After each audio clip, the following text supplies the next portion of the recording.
Review: The Wilds.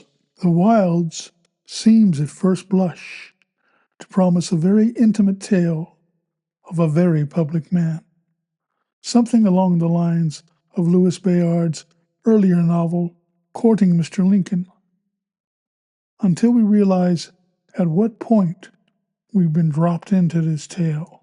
The story begins just before what most people would consider the end of Oscar Wilde. Not his death, but his death in life, the accusations, the trial for slander, and the consequences. This story could be called The Aftermath of Oscar. Oscar, in life always at center stage, must give up the spotlight on this occasion. This time, they'll walk on speak.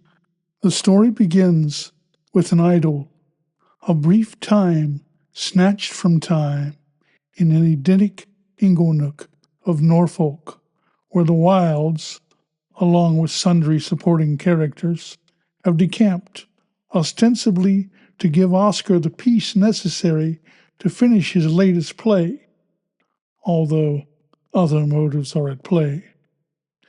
And the novel keeps returning to that time, those events, that last weekend in particular, trying to make sense of it all, of how the family was cast out of Eden forever when they might have stayed. The style of Wilde himself seeps through the prose in a pleasing manner. Epigram and paradox are the novel's shield maidens. Yet at the same time, there's an elegiac quality to this novel, as though it were all epilogue.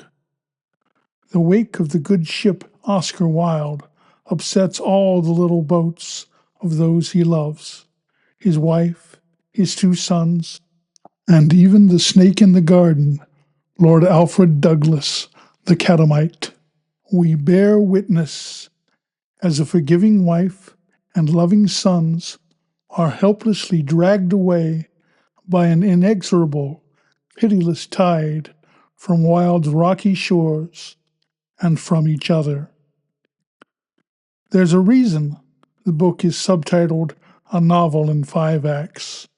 There's a self-conscious theatricality to all the characters, as if Wilde's personality is so powerful that even those closest to him are reduced to supernumeraries in the tragicomedy of his life.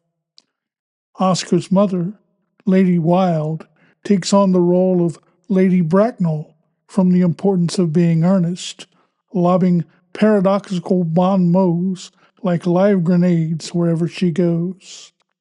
Constance Wilde is cast in the titular role of a woman of no importance, and the denouement is carried out in exclusively theatrical terms. There's a sense in all of Oscar Wilde's comedies that their characters are so enmeshed in society's mores and expectations that they have no choice but to follow the script to its inevitable conclusion. That is, paradoxically, the definition of tragedy. Life always begins as comedy and ends as tragedy. So it is in this delicate, superbly wrought tale. You'll leave the theater quietly, but wanting to cheer.